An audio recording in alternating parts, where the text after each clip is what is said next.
చిన్న ప్రార్థన చేసుకున్నాం అందరం కూడా. మహాపరిశుద్ధుడు అయిన మా పరమ తండ్రి యేసు ప్రభువయ్య, నీ కొందనములు స్తోత్రములు స్తుతులు దేవా. అయా ఇదిగో లోకాన్ని రక్షించటానికి లోక రక్షకుడిగా ఈ లోకానికి నీవు వచ్చి వేయిచున్న దేవా. అయా బెత్లెహేము బాలుడిగా తండ్రి ప్రతి ఒక్క హృదయములోనికి వచ్చి నీవు నాయన ఉదయించే దేవుడు అని నమ్ముచ్చు నా ప్రభా నీకు అప్పగిస్తూ సమర్పించుకుంటున్నామయ్యా. వాక్కుతో మీరు మాట్లాడమని దేవా, నీ జన్మ విధమను బట్టి మేము వివరించుచు ఉండగా తండ్రి నేను కాదు కానీ స్వామి యేసయ్య అయ్యా నా నోటికి నీ మాటలు అందించండి ప్రభా.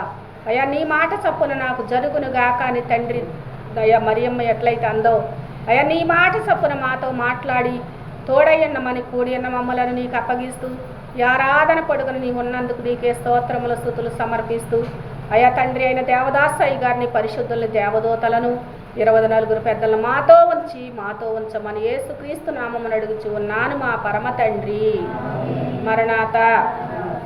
దేవుని యొక్క వాక్యమును చదువుకున్నాం. లోకా సువార్త 1వ అధ్యాయము 26వ వచనం చదువమ్మా. 6వ నెలలో గాబ్రియేలను దేవదూత గలిలయలోని నజరేతు ఊరిలో దావీదు వంశస్థుడైన యేసేబును ఒక పురుషునికి ప్రదానము చేయబడిన కన్యక యొద్దకు దేవుని చేత పంపబడెను. ఆ కన్యక పేరు మరియా. ఆ దూత లోపలికి వచ్చి ఆమెను చూచి దయాప్రాప్తురాలా, నీకు శుభము, ప్రభు నీకు తోడయ్యున్నాడని చెప్పెను. ఆమె ఆ మాటకు బహుగా తొందరపడి ఈ శుభవచనం ఏమిటో అని ఆలోచించుకునిచుండగా దూత మరియా, భయపడకుము, దేవుని వలన నీవు కృపను పొందితివి. ఇదిగో నీవు గర్భము ధరించి కుమారుని కని ఆయనకు యేసు అను పేరు పెట్టుదువు. ఆమేన్. దేవలోకము నుండి ఉయ్యాలో దేవదూతలు వచ్చిరుయ్యాలో, దేవలోకము నుండి ఉయ్యాలో దేవదూతలు వచ్చిరుయ్యాలో, దేవలోకము నుండి ఉయ్యాలో దేవదూతలు వచ్చిరుయ్యాలో, దేవలోకం వెళ్ళ ఉయ్యాలో తేజరిల్లిపోయే ఉయ్యాలో, దేవలోకం వెళ్ళ ఉయ్యాలో తేజరిల్లిపోయే ఉయ్యాలో. హల్లెలూయా. మరి దేవుని యొక్క వాక్య భాగములో ఏంటంటే మరి 6వ నెలలో గాబ్రియేలను దేవదూత ఎక్కడికి వచ్చిందంటే మరి గలిలయలోనే నజరేతు అను ఊరిలోకి మరి దావీదు వంశస్థుడైన యేసేబు అను ఒక పురుషునికి మరి ఎవరో ప్రదానం చేయబడిన కన్యక యొద్దకు దేవుని చేత పంపబడెను. మరి దేవదూత ఎక్కడికి వచ్చింది? యేసేబును ఒక పురుషుని యొద్దకు మరి కన్యక యొద్దకు అంటే ఈమెకి ఆయనకి ప్రదానము చేయబడిన కన్యక యొద్దకు. మరి ఆ కన్యక పేరు మరి అన్నమాట. ఆమె దగ్గరికి వచ్చి ఏమంటుందంటే ఆ దూత లోపలికి వచ్చి ఆమెను చూచింది. ఎవరిని చూసిందంటే మరియమ్మ గారిని చూచిందనమాట దేవదూత. ఏమంటుందంటే దయాప్రాప్తురాలా, ఏమంటుందంటే దయాప్రాప్తురాలా, నీకు శుభము, ప్రభు నీకు తోడై ఉన్నాడని చెప్తుందనమాట. మరి ఈమె ఎవరంటే దయ నొందిన స్త్రీ, దేవుని వలన దయ పొందిన స్త్రీ అన్నమాట ఈ మరియమ్మ గారు. మరి అప్పుడు నీకు తోడై ఉన్నాడని చెప్పినప్పుడు ఆమె ఆ మాటకు బహుగా తొందరపడుతుందన్నమాట. ఎందుకని? ఈ శుభవచనం ఏమిటో అని ఆలోచించుకునిచుండగా ఆ దూత అంటుంది, మరియా భయపడకము అంటుంది. ఈ లోకంలో మరి మనం ఎప్పుడు చెప్పుకుంటాం అనేకమైన భయాలు ఉన్నాయి. ఈ మరియమ్మ గారిని ఏమంటుంది? నీవు భయపడకము అంటుందన్నమాట. అంటే నీవు నిబ్బరము కలిగి జీవించుము, నీవు దేవుని వలన కృప పొందితివి, నీవు ఇదిగో నీవు గర్భము ధరించి కుమారుని కని ఆయనకు యేసు అను పేరు పెడతావు అని మరి ఇక్కడ దేవదూత ఎక్కడికి వచ్చిందంటే గలిలయలోని నజరేత్ అనే ఊరిలోనికి వచ్చి మరి మరియమ్మ గారితో మాట్లాడుతుంది. ఆమె అనుకుంటుంది ఈ శుభవచనం ఏమిటో అని తొందరపడిపోయినప్పుడు అంటుందన్నమాట. కింద వచనములో మరి ఏమంటుందంటే, అందుకు మరియా నేను పురుషుణ్ణి ఎరగని దాననే కదా, ఇది ఎలాగూ జరుగునని దూతతో అనగా మరి దేవదూత చెప్తుందనమాట. దూత పరిశుద్ధాత్మ నీ మీదకు వచ్చును, సర్వోన్నతుని శక్తి నిన్ను కమ్ముకొనును, కనుక పుట్టబోవు శిశువు పరిశుద్ధుడై దేవుని కుమారుడు అనబడును అని చెప్తుందన్నమాట. హల్లెలూయా.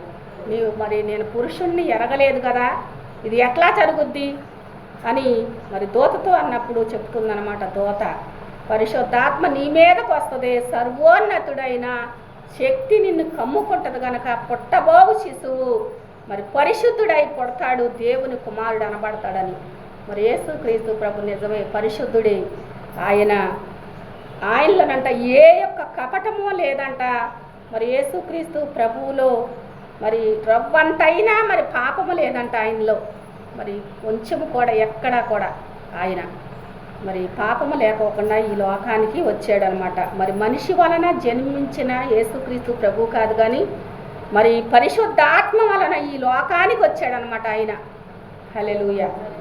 మరి దేవుని యొక్క మరి సర్వోన్నతుని శక్తి నిన్ను కమ్ముకుంటుంది కనుక మరి దేవుడే పరిశుద్ధుడై దేవుని కుమారుడు అనబడతాడని మరి ఇక్కడ దేవదూత మరి మరియమ్మ గారితో మాట్లాడినట్టుగా దేవుని యొక్క వాక్య భాగంలో మన అందరం కూడా చూస్తున్నాం అనమాట. ఈమె ఎవరంటే దయాప్రాప్తురాలుగా మరి ఇక్కడ పిలువబడుతుంది. దేవుడు ఆమెకు తోడై ఉన్నాడని చెప్తుంది. మన కష్టకాలంలో మనకు కూడా దేవుడు మనకు తోడై ఉంటారు.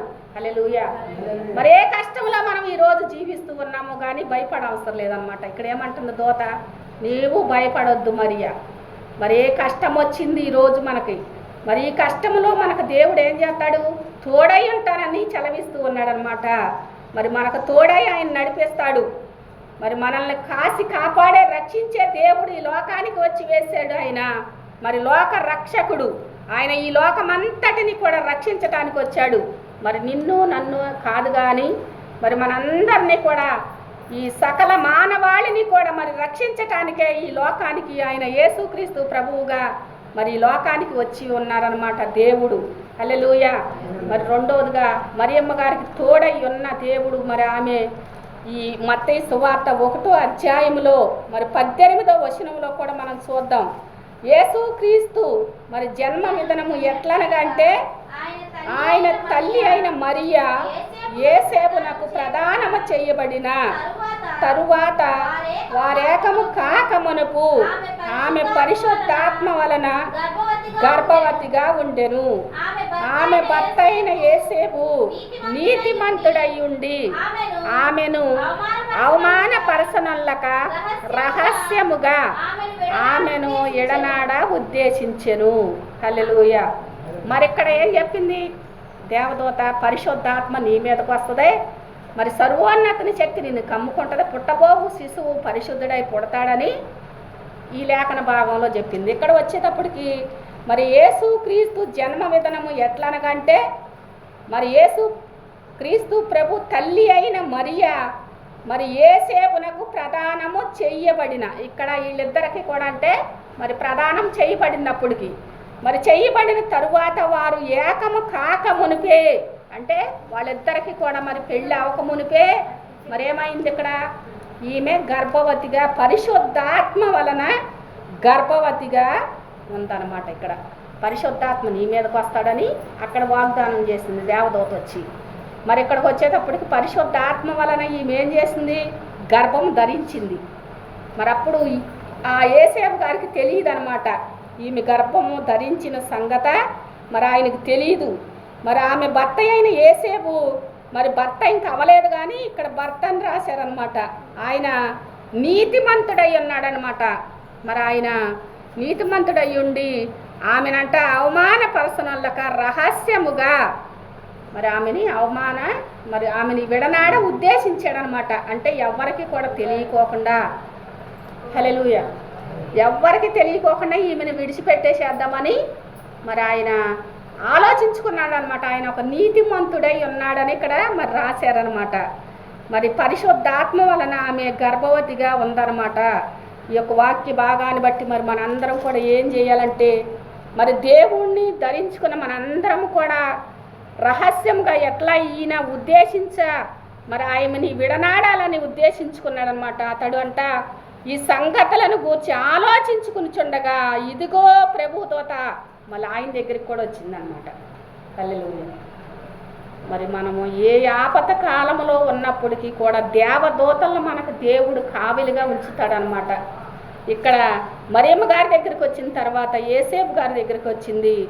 మరి దూత స్వప్నమందు అతనికి ప్రత్యక్షమై అంటుంది, దావీదు కుమారుడైన యేసేపు, నీ భార్య అయిన మరియను చేర్చుకునుటకు నీవు భయపడకము అంటుందన్నమాట. మరి ఆయనతో కూడా ఏమంటుంది, మరి నీవు భార్యని చేర్చుకుంటానికి నీవు భయపడొద్దు, ఆమె గర్భము ధరించింది, మరి పరిశుద్ధాత్మ వలన కలిగినది, ఆమె ఒక కుమారుణ్ణి కంటాడు, తన ప్రజలను వారి పాపముల నుండి ఆయనే రక్షించును, కనుక ఆయనకు యేసు అను పేరు పెట్టుదు అని ఎవరితో చెప్తున్నారు? యేసేపు గారితో దేవదూత చెప్తుందనమాట. మరి ఇక్కడ మన కోసమే కాదు కానీ, నీ కోసం నా కోసమే కాదు కానీ సకల మానవాళి పాపాలను పరిహసించటానికే యేసుక్రీస్తు ప్రభు ఈ లోకానికి వచ్చారంట బాలుడుగా. మరి ఆయనే అందరినీ కూడా రక్షిస్తాడంట, కనుక ఆయనకు యేసు అని పేరు పెడతారని ఇక్కడ చెప్తూ ఉంది 22వ వచనంలో. ఇదిగో కన్యక గర్భవతి అయి కుమారుని కనును, ఆయనకు ఇమ్మానుయేలను పేరు పెట్టుదురు అని ప్రభు తన ప్రవక్త ద్వారా పలికిన మాట నెరవేరెను. ఇదంతయు జరిగెను. ఇమ్మానుయేలను పేరు నాకు దేవుడు భాషాంతరమున తోడని అర్థం అనమాట. హల్లెలూయా. మరి ఇక్కడ కన్యక గర్భవతి అయి కుమారుని కనినప్పుడు ఆయనకంట మరి ఇమ్మానుయేలు అని పేరు పెడతారు అని చెప్తుంది. ఇమ్మానుయేలు అంటే దేవుడు అంట భాషాంతరమున తోడుగా ఉంటాడనమాట. మరి మరియమ్మ గారికి ఎట్లయితే తోడై ఉన్నారో, మరి యేసేపు గారికి ఎట్లయితే తోడై నడిపించాడో, మరి మనకు కూడా మన బతుకు దినములన్నిటా కూడా దేవుడు మనకు తోడై మరి నడిపిస్తానని ఇక్కడ వాగ్దానము చేయించు ఉన్నాడనమాట. ఆయన మనకు తోడై నడిపించే దేవుడు. మన చెయ్యపట్టి వెన్ను తట్టి చక్కని ఆలోచన చెప్పి మరి నడిపించగల దేవుడు. మనం నడవలసిన త్రోవలో మనందరినీ కూడా నడిపించే దేవుడు యేసుక్రీస్తు ప్రభువు.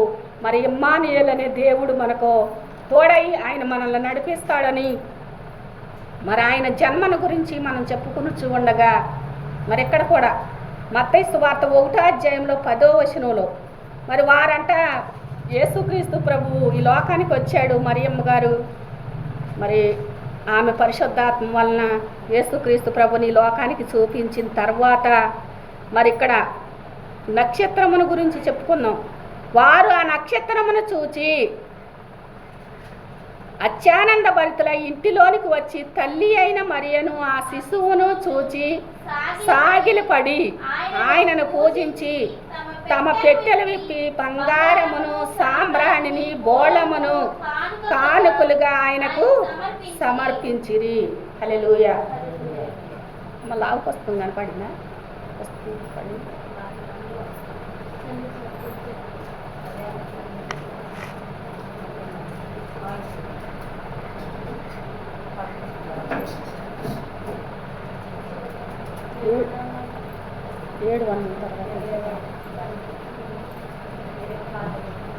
మరి వారు ఎక్కడికి వచ్చారంటే యేసుక్రీస్తు ప్రభు దగ్గరికి వచ్చి ఏం చేస్తున్నారు?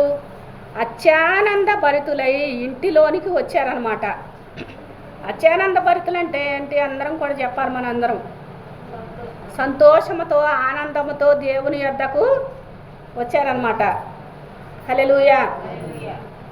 మరి ఏలయనగా మీకు శిశువు పుట్టెనని మనం చెప్పుకున్నట్లుగా దేవుడు మరి మన యొక్క గృహములో కాదు కానీ మన యొక్క హృదయములో ఆయన మరి ఉదయించే దేవుడు యేసుక్రీస్తు ప్రభువు మన యొక్క ప్రతి ఒక్క హృదయములోనికి వచ్చి ఆయన మరి మనకు తోడుగా ఉంటాడని ఈ యొక్క వాగ్దానాన్ని బట్టి మన అందరం కూడా అర్థం చేసుకోవాలన్నమాట.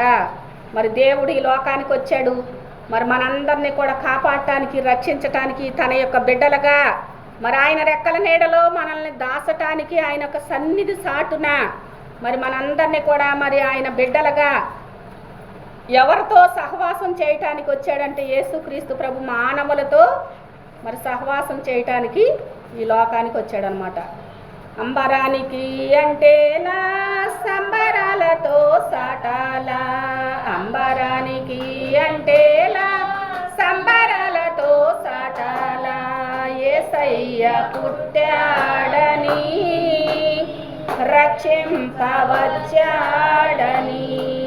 యేసయ్య పుట్టాడని రక్షింపవచ్చాడని, ప్రవచనాలు నెరవేరాయి, శ్రమ దినాలు ఇక పోయాయి, ప్రవచనాలు నెరవేరాయి, శ్రమ దినాలు ఇక పోయాయి, విడుదల ప్రకటించే శిక్షను తప్పించే, విడుదల ప్రకటించే శిక్షను తప్పించే, యేసయ్య పుట్టాడని రక్షింపవచ్చాడని, యేసయ్య పుట్టాడని రక్షింపవచ్చాడని.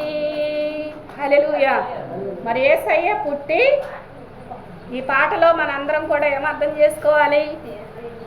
అంబరానికి అంటేలా సంబరానికి సాటాలంట. మనం ఎక్కడికి సాటాలంట? అంబరానికి అంటేలా దేవుడు వచ్చాడు, మరి సంబరాలతో సాటాలంట మనం దేవుణ్ణి. మరి ఇద్దరు ముగ్గురు ఉన్న కాడ దేవుడు ఉంటారని అన్నారా అనలేదా? మరి మన ఇద్దరు ముగ్గురు ఎక్కడైతే కూడి ఆయన్ని మరి గణపరుస్తారో స్తుతిస్తారో మన మనసారా ఆరాధించి నిన్ను ఏం చేస్తానన్నారు? ఇందాక పాట పాడుకున్నాం మనం. మరి ఆ పాటలో మనసారా ఆరాధించాలన్నమాట దేవుణ్ణి. మరి మన మనసులో ఉన్న కళంకములను ఏమైనా ఉంటే ఒకవేళ మరి వాటిని ఏం చేయాలి? మన కల్వరి రక్తధారల్లో వాటిని కడుక్కొని మనసారా దేవుణ్ణి మనము ఆరాధించడానికి దేవుని సన్నిధిలోనికి రావాలన్నమాట. అంబరానికి అంటేలా సంబరాలతో సాటేలాగా ఉండాలి. మనం ఎట్లా ఉండాలి? సంబరాలతో దేవుణ్ణి సాటే బిడ్డలుగా ఉండాలి. మరి మనం ఏమన్నాం? ఒక కొవ్వొత్తు వెలిగించి అనేకమైన కొవ్వొత్తులు వెలిగించినట్లుగా మరి మనం వెలగాలి, అనేకమైన బిడ్డల్ని వెలిగించాలన్నమాట. నశించిపోయే ఆత్మలను ఎతికి రక్షించడానికి ఈ లోకానికి వచ్చాడు లోక రక్షకుడు ఆయన. మరి యేసుక్రీస్తు ప్రభు. ఆయనకి ఏం పేరు పెట్టారు? యేసుక్రీస్తు ప్రభు అంటే దేవుడు, యేసు అంటే రక్షకుడు, మరి క్రీస్తు అంటే అభిషక్తుడు అనమాట ఆయన.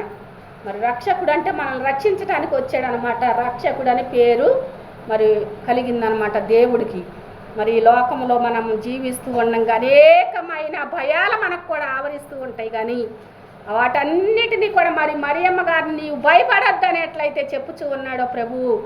మరి మనల్ని కూడా నీవు ఏ స్థితిలో జీవిస్తూ ఉన్నావో నా కుమారి, నా కుమారుడా, మరి ఆయన ధరించుకుని మనం అందరం కూడా ఏం చేయాలంటే మరి ఆయన యొక్క మనస్సు కలిగి మనం జీవించాలి. పౌలు గారు అన్నాడు, మరి ఏ మనసు కలిగి జీవించమన్నారంటే క్రీస్తు యేసు కలిగిన ఈ మనస్సును మీరు కలిగి జీవించమన్నాడు దేవుడు.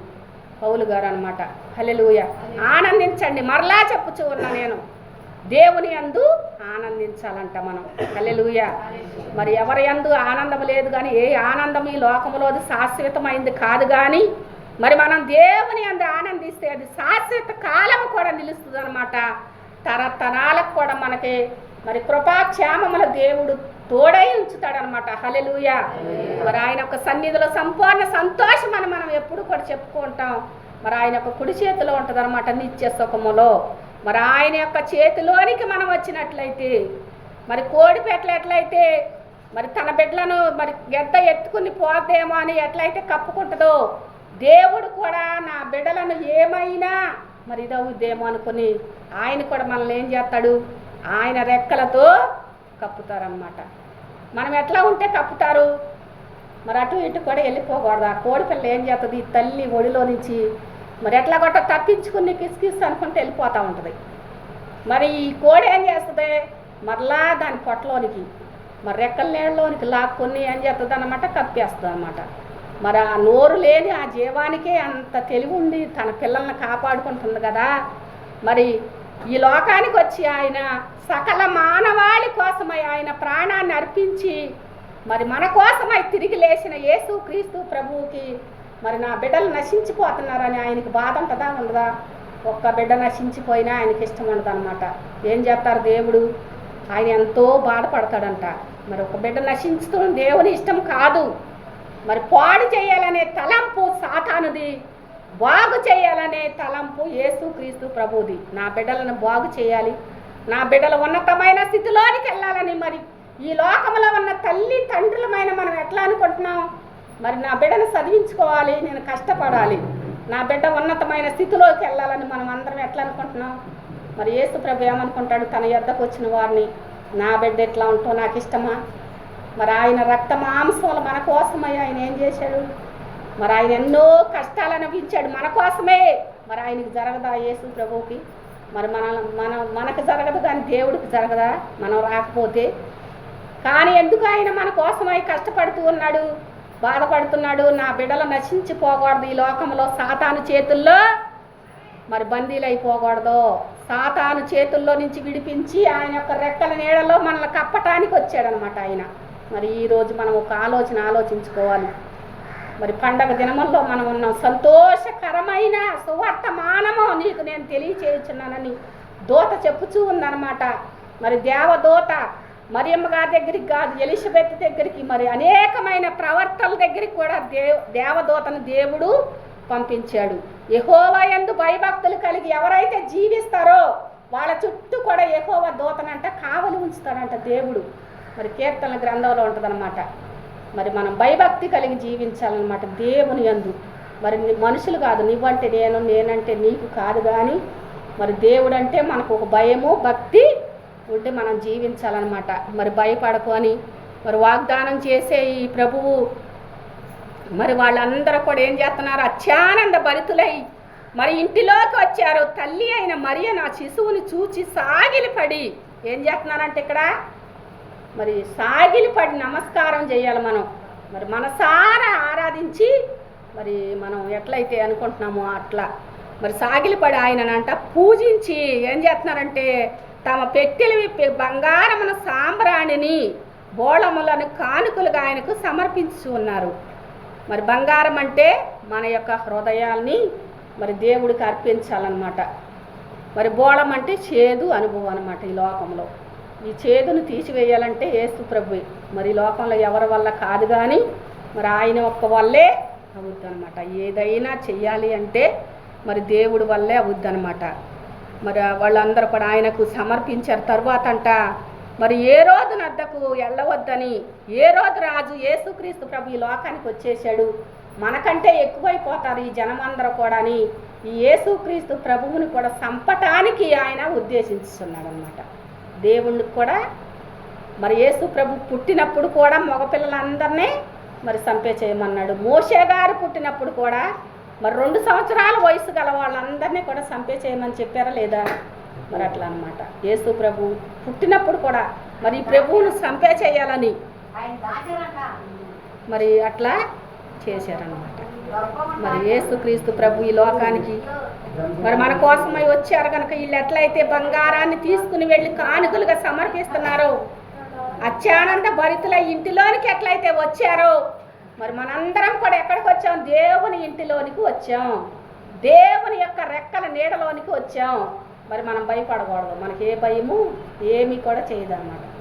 శోధనలో మనల్ని చుట్టి వచ్చిన సాతాను అప్పులెన్ని తగిలినా శోధనలు మనల్ని చుట్టి వచ్చిన సాతాను అప్పులెన్ని తగిలినా భయము లేదు మనకిక ప్రభువు చెంతనుండగా, భయము లేదు మనకిక ప్రభువు చెంతనుండగా, యేసుతోటివిగాను పోదుమా, యేసుతోటివిగాను పోదుమా, అడ్డుగా వచ్చు వైరు గెల్వను యుద్ధనాదంబు తోడ పోదుమా.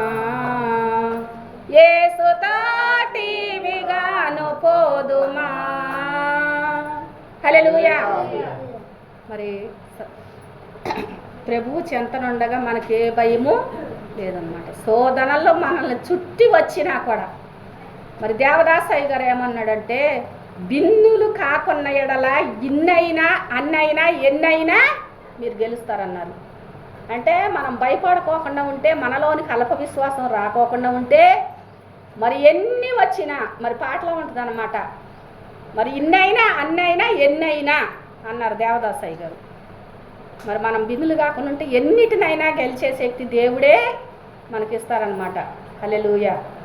మరి ఈ లోకంలో మనం జీవిస్తూ ఉండగా అనేకమైన ఇబ్బందులు వస్తాయి మన చుట్టూ, అనేకమైన నిందలు మన పైకి వస్తాయంట. మరి మరియమ్మ గారికి కూడా ఆ రోజుల్లో మరి నిందలు వచ్చే ఉంటాయి, ఆమె పైకి రావా? మరి పెళ్లి కాకోకుండానే మరి గర్భవతి అయిందంటే ఆమెకు కూడా ఎన్నో అవమానాలు నిందలు మరి వచ్చేవంటాయి. కానీ ఆమె ఏం చేసింది? దేవుణ్ణి లోకానికి చూపించాలి. ఎన్ని వచ్చినా మరి నా దేవుడి కోసం నేను నిలబడాలి, నా రక్షకుణ్ణి లోకానికి చూపించాలని ఆమె మరి నిలబడింది. మనం ఎట్లా నిలబడాలో నిలబడొద్దా? ఈ లోకంలో మనకి అనేకమైన శ్రమలు వచ్చినప్పుడు కూడా ఇది మన భారమంతా దేవుడి పైన మోపమన్నాడు. మరి మన కష్టములన్నీ కూడా దేవుడికి సమర్పించుకోవాలన్నమాట. మరి మనం ఏం చేయలేం. కానీ నీ బలహీనత తట్టు చూడకు, నా బలము తట్టిదిగో చూడుము, నీ బలమునకు మించిన పనులు, నీ బలమునకు మించిన పనులు నా బలమే గద చేయవలసెను, మను విచారము కూడదు నీకు, మహిమ తలంపులే కావలెను. హల్లెలూయా. మరి ఎవరి బలం వైపు చూడాలి? మన బలహీనత కాదు, కానీ దేవుని యొక్క బలం వైపు చూసినట్లయితే, సర్వశక్తుడైన దేవుని వైపు మనం చూసినట్లయితే మరి ఆయనే మన భారమంతా కూడా తీసివేస్తాడు, మన కష్టాలను తొలగించి వేస్తాడు దేవుడు. మన ఇబ్బందులను మరి ఏం చేస్తాడు?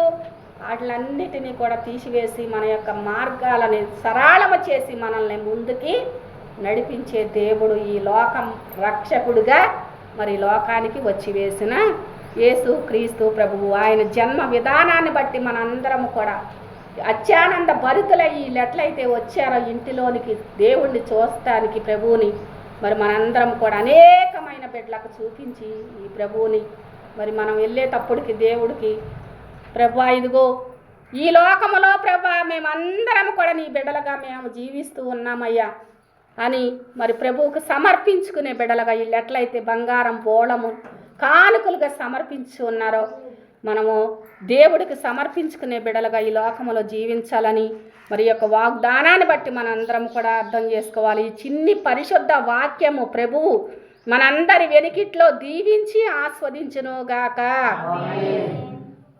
చిన్న ప్రార్థన చేసుకుందాం. మహాపరిశుద్ధుడు అయిన మా పరమ తండ్రి అయిన దేవ యేసు ప్రభా, నీకు స్తోత్రములు, స్తుతులు, వందనాలు, మరణాతలయ్యా.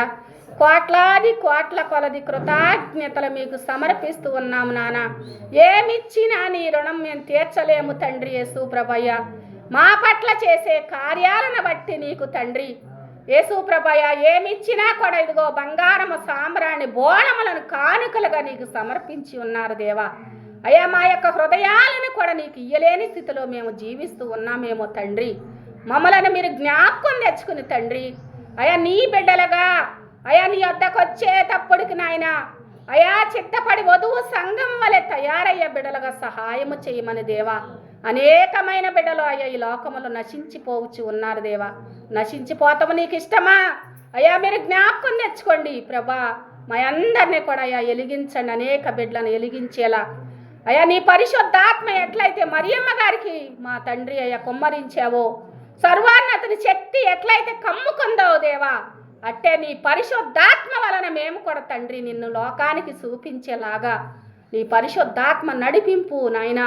నీ సహాయము, నీ దయ, నీ కృప మాకు అనుగ్రహించి తోడై నడిపించి నాయన ఈ ప్రార్థన ఆలకించువాడా నీకే స్తోత్రములు సమర్పిస్తూ చూచే ప్రతి ఒక్క బిడ్డని, ఇనే ప్రతి ఒక్క బిడ్డను మీరు దీవించమని ఆస్వాదించి ప్రార్థన పరలోక రాజ్యము చేర్చుకుని పరలోకపు దీవెన ఆశీర్వాదం అందించి నీ కృప మాకు తోడయ్యంచమని మా కోసమై ఈ లోకానికి వచ్చి వేసిన బెత్లెహేము బాలుడువైన యేసు క్రీస్తు నామమును అడుగుచు ఉన్నాను మా పరమ తండ్రి.